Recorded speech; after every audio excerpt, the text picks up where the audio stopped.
to the On the Air podcast, a companion to On the Air magazine, a bi-monthly magazine from ARRL for beginner to intermediate ham radio operators.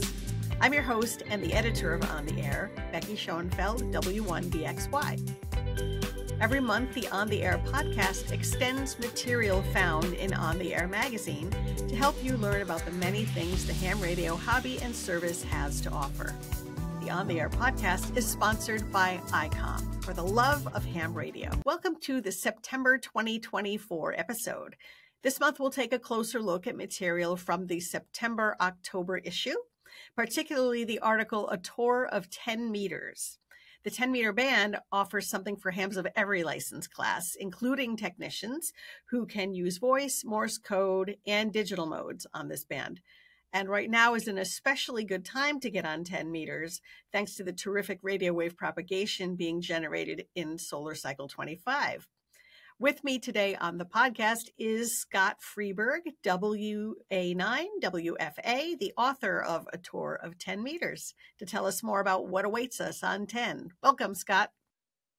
And thank you very much, Becky. It's a pleasure being here and have a chance to talk about the magic band of 10 meters. It's a very exciting band, not only for experienced hams, but also for beginning hams. Yeah, when I first got licensed, the first things I did were 10-meter digital and also satellite operations. So, which were, of course, not on 10 meters, but I know firsthand that 10 meters is a great place to start when you just get licensed. So in your article in the September-October issue, you literally take readers on a tour of 10 meters from the bottom of the band, starting with the CW Morse code segment down at 28 megahertz, all the way up to the FM segment of 10 meters up near the top of the band. So there's clearly a lot going on 10 meters. So it's nice to have that walkthrough from the low end to the high end of the band to show new hams what goes on and where. So as you know, On the Air magazine is geared toward hams who don't necessarily have a lot of on-air experience, don't necessarily have a lot of knowledge about how to go about getting on the air. What makes 10 meters such a good place to start? What makes it so friendly for new hams? 10 meters is awesome, not only for experienced hams, but for beginning hams as well, because it offers so much. Particularly, for hams with like general licenses and above, they can operate anywhere in the band, and we'll talk about all the various modes that they can use. And it's mind-boggling, the number of modes. So it's like 10 meters has something to offer everybody. And for the beginner hams, like the technicians and such, it puts them into the digital modes and Morse code. And FT8 is so popular these days. And so it's going to let the technicians get on digital FT8, and they can use voice. And how exciting that is to use single sideband on 10 meters and literally work either across the country or across the world. So it has something to offer everybody. Yep, I remember how exciting it was to be able to get on 10-meter sideband as a new ham and make contacts and go, oh my gosh, I'm actually doing it. And it was 10 meters that gave me all those experiences. So I do feel like it's sort of an exciting yet safe place to be. It is. And, I've only run into friendly people up there because everybody's just having a good time, especially working DX, when the band is open. Oh my gosh, people are working foreign countries all the time. But, I'm hearing FT8 digital mode all the time. So with the good, there's also the not so good, and that comes in form of propagation or lack of propagation. When the propagation is great, the bands are doing great, you're working the world on 5 watts. When propagation is poor, there's nothing, literally nothing. You turn the radio on and you're not sure the antenna is even hooked up. But right now with cycle 25, oh my gosh, it's incredible. You can work the world, whether it's on Morse code, FT8, on voice, using 5 or 10 watts, you can work the world. So it's very exciting right now. And so I would encourage a ham, if they're looking to get on 10 meters, this is the time to do it right now, today, while the band is hot. Because in a couple of years, it'll taper off again and won't be quite as dynamic. Yeah. For folks who haven't been licensed that long, who haven't been in the hobby that long, Scott speaks the truth. I remember just a few years ago, it was, 10 is dead. There's nothing happening there. Now here we are in solar cycle 25. It's been ramping up for a few years, and we're approaching the peak of the solar cycle. So what we're hearing now is, every day when I come into the office, I'm hearing somebody talk about something unbelievable that got worked on 10 meters and how great the propagation is there. So it's clear that now is the time to get in there and get on there. We've got an article coming out in the October issue of QST, ARRL's membership journal, that talks about how sunspot activity is at its highest since 2002. Now that's a long time. So it's really the time to take advantage of the HF bands, including 10 meters. So your endorsement of doing it now, folks should really take that to heart. So in the interest of doing it now, what kind of gear do you need? How difficult or easy is it to get set up for 10 meters? I think it's one of the easiest bands to prepare and set up for. I think nearly all modern HF transceivers now, they obviously come with 10 meters, but they also come with all the modes that you would want to operate on 10 meters. Should you want to buy an HF transceiver, if someone was more inclined to just want to stay on 10 meters only, there's a lot of 10 meter only radios out there, and they're not that expensive. So you don't have to spend a lot of money for a lot of features and bands that you're not going to use if you're going to really just want to stay around 10 meters. Okay. So, and these are radios that are from low power, like 10 watts, and I've seen them up to 200 watts, which I believe is the maximum for technician, 200 watts of output power. So you can buy a small radio that looks like a CB radio, basically, except it's set up for 10 meters for single sideband. I've seen some that do AM and FM. Okay. And so now you've got a radio, just an inexpensive power supply, because you don't need, a 30 or 40 amp power supply to run these small, 10 to maybe 50 watt radios, and then an antenna. And what I found with 10 meters is you don't need a big, expensive antenna. You don't need a tower. You don't need a rotator. They're wonderful to have, but you don't need it. You can put up a vertical antenna and run the coax into the house. You could have the antenna mounted to the chimney. I had one of those for many years. I had a Cushcraft Ringo antenna mounted to the chimney and coax run into the shack. And I worked all over the world. Granted, this might have been 25 years ago or something like that. So it can be as much or as little as you want, and you still have a great experience.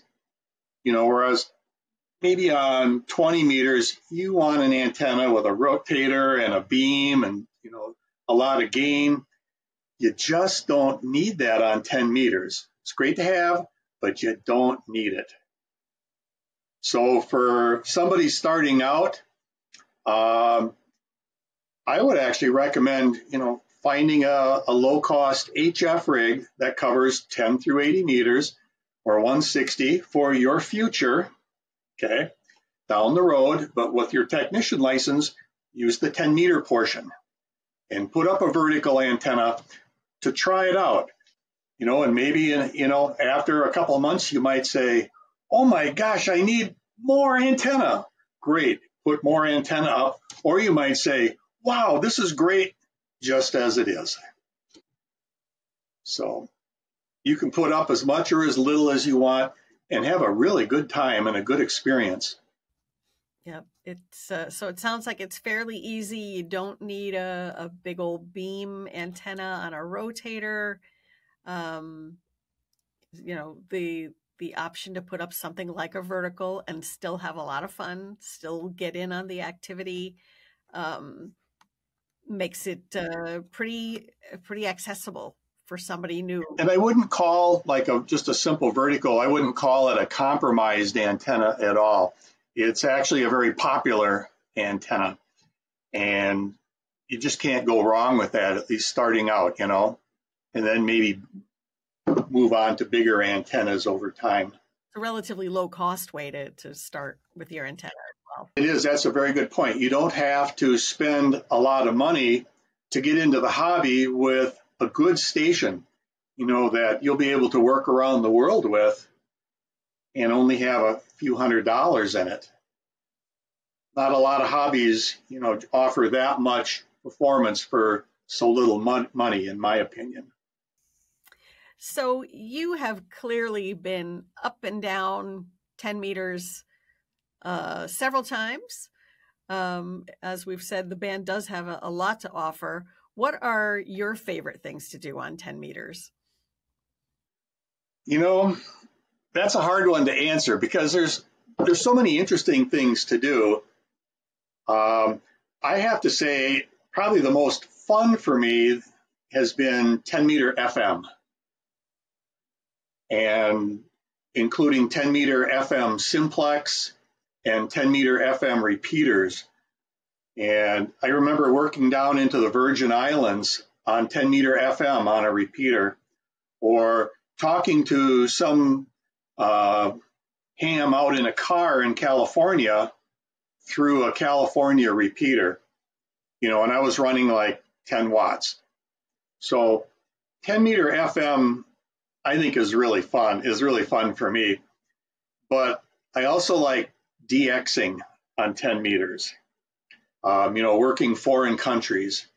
I also like working as many states as I can on 10 meters because it's a challenge. Probably the most difficult state for me to work was North Dakota, which is just down the street from me. So I've enjoyed sideband a lot on there. Sideband is a lot of fun on 10 meters. And again, you're working the world with it. I've done a lot of FT8 lately on 10 as well. So, I've worked 100 countries on 10 meters. I've worked all states on 10 meters, not as a challenge, where it's, oh my gosh, you got to do that. But it's just one of the fun things. It's like, this year, let's try to work all states on 10 meters on CW, for example. So it's not just one mode, that jumps out that says, wow, this is it, and there's nothing else. Because there's a lot of modes on 10 meters, more than most people think. Because you've got CW, you have teletype and FT8, you have beacons. A lot of people just like copying beacons, and a beacon is just a transmitter that somebody puts up, and it identifies, like every 5 or 10 seconds in Morse code, and you can copy beacons all around the country and world. So people copy beacons, and of course they work single sideband, which for a beginner would be the most exciting of all, I think. But continuing up the band, there's also slow scan TV availability. I've never heard it on there, but it's available. But I've never heard it or worked it. And then further up the band is AM, amplitude modulation, which is a modulation that was used back in the 50s and 60s primarily before sideband came along. But there's a lot of people that enjoy operating AM up there using old tube equipment. And then you continue on up the band and you get into the satellites, because like you had mentioned, you work some satellites. They have satellite uplink and downlinks up there, and continue on up to the band to the FM portion, where people are working around the world on frequency modulation using 10 watts and a vertical. So it's probably got the most modes and things to offer of any band, including the beacons. And then there's one other interesting thing on 10 meters that I've enjoyed is this mode called Whisper. And at first it might sound like, well, kind of a quiet mode.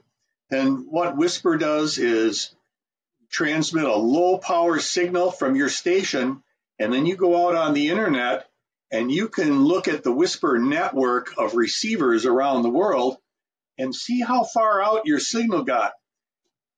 You might listen to 10 meters and the band might sound dead, and you go on Whisper and you find out they're hearing you in Tokyo, they're hearing you in Hawaii.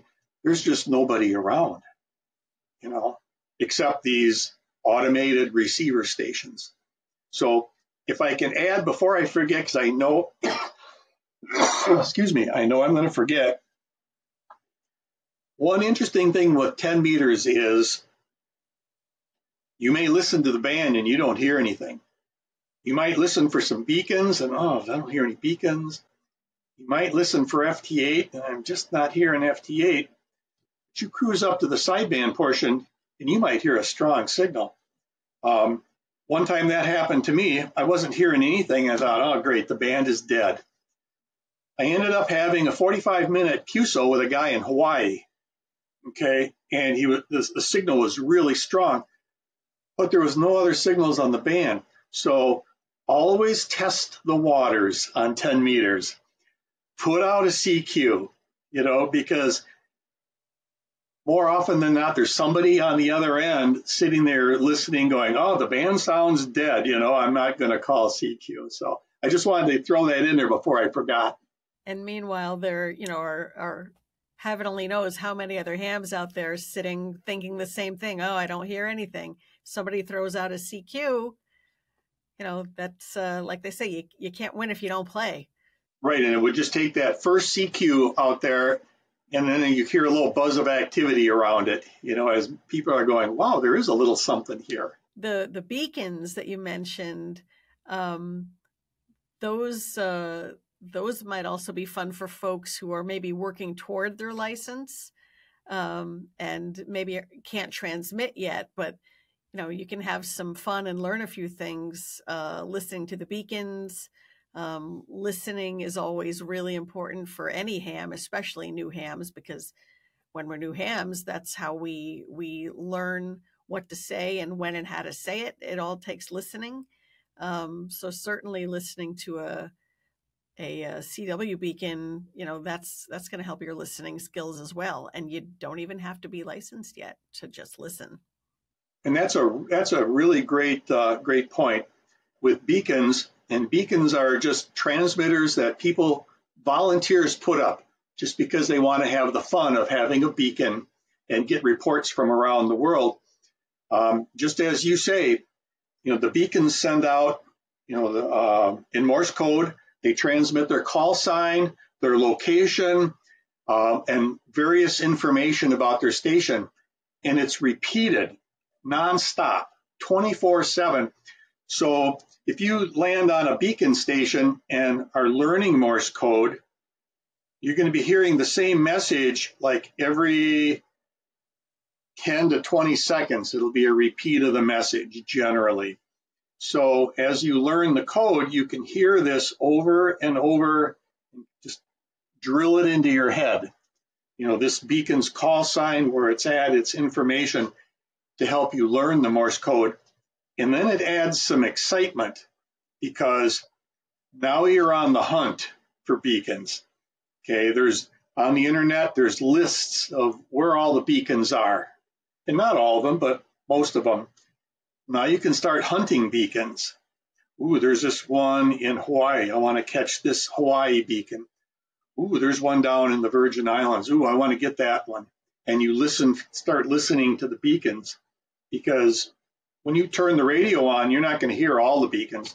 You're just going to hear whichever ones are within the propagation.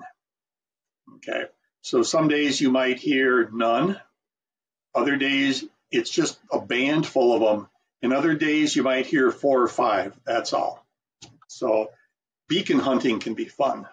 Yeah, and it can teach you a lot about propagation, and what your antenna does and doesn't pick up, depending on what the propagation's doing. So if I know there are folks who get into it and map out what they're able to hear and compare what they're hearing with propagation reports that you can find in several places online, and you can really learn a lot about propagation by seeing which beacons you can hear. Yes, very true, because it can be very selective. You might hear some beacons from Texas and nowhere else. You've got just like this path right to Texas, and that's all you can hear. And for people that have multiple antennas, like myself, I've had fun, just listening to beacons and switching between the antennas. Okay, switching between a vertical, switching between my hex beam, and seeing what the differences are in signal, as well as polarity. There's polarity differences, if your antenna is vertical polarized versus horizontally polarized. So there's just a lot of interesting things, just with beacons alone. Can you talk a little bit about the fact that 10 is an HF band, and how the HF bands feel and operate, as opposed to, a lot of times as a technician, you're on 2 meters, you're dealing with repeaters, and HF really is a different world. And as techs, having access to 10 meters, it's really this wonderful window into the world of HF. It is. It is a wonderful window, because I've worked a lot of 2 meter FM back in the day, and it's very dependable. It's very reliable. It's always there. You get on the repeater, you get on simplex, it's always there. Whereas when you go to 10 meters, it's very unpredictable. You don't know what experience you're going to have that day. When you pick up the 2 meter FM microphone and give a call, well, your buddy across town, is going to answer. When you get on 10 meters, you have no idea what's in store. And that's actually the exciting part of it. Are you going to go down? Are you going to go down and work FT8 and work Australia on 10 meters? Or are you going to go up on 10 meter FM and talk down into the Virgin Islands or to California? Who knows? It just depends on what you feel like. You might want to go down and work on some CW because there's some rare DX operating down there, or rare DX on FT8, or there could be contests going on. There's a lot of contests on 10 meters. And wow, if you want to work stations, work countries, work states, jump into those contests. The rules are easy to follow, and you just get on and put the time in, and you can work as many states and countries or counties, whatever you want to do. So that's the thing with 10 meters is when you turn the radio on, you have no idea what's in store for you. It could be a boring session, if there's no propagation. Literally, the band could be dead. But again, you're always going to make that CQ, right? Just to make sure the band is really dead.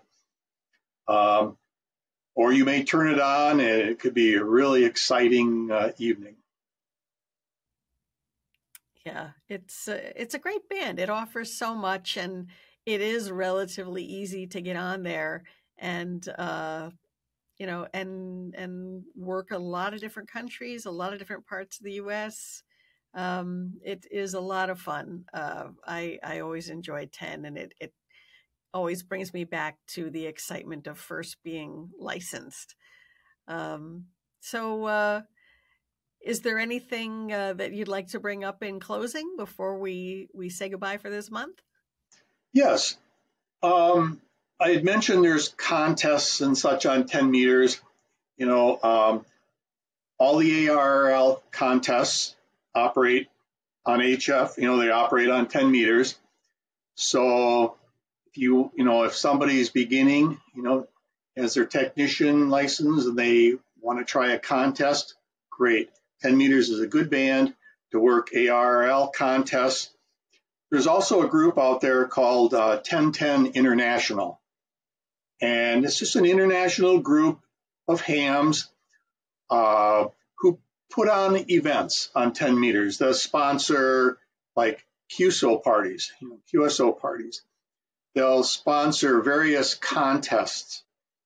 And it's a group of like-minded people, who really like 10 meters. They're really into it. And you can work for certificates, and these aren't, handout certificates. These are, you have to work so many counties or so many states or so many special event stations. So, I would recommend looking into 1010 International as well. And I would encourage people to get on 10 meters now. If you're at all thinking about it, do it now while the going is good, while the propagation is hot. And if you're just starting out in ham radio, get on voice. Just like you mentioned, Becky, when you started out and your first time on voice, I remember my first time on voice. Granted, it was back in 1968 as a novice on 2 meter AM. Oh my gosh, it was just so thrilling. I still had to learn the Morse code and all this other stuff, but it just added such a great aspect to me as a beginner. I just got all excited about it. So I encourage people to get on sideband and work the world. Great. Well, thank you so much, Scott. Thanks for being here today. Thank you very much, Becky. It's been a pleasure, and it's been a lot of fun sharing 10 meters with everybody. Great. Yeah, it's a great band, and now is the time to get on there. So I hope you've all enjoyed this episode, which took a deeper dive into material from the September-October 2024 issue of On the Air. And thanks again to Scott Freeberg, WA9WFA, for being with us today. The On the Air podcast will be back in October. In the meantime, feel free to send comments about On the Air to ota@arrl.org. And to learn more about ARRL membership, visit arrl.org. Until next time, I'm Becky Schoenfeld, W1BXY 73.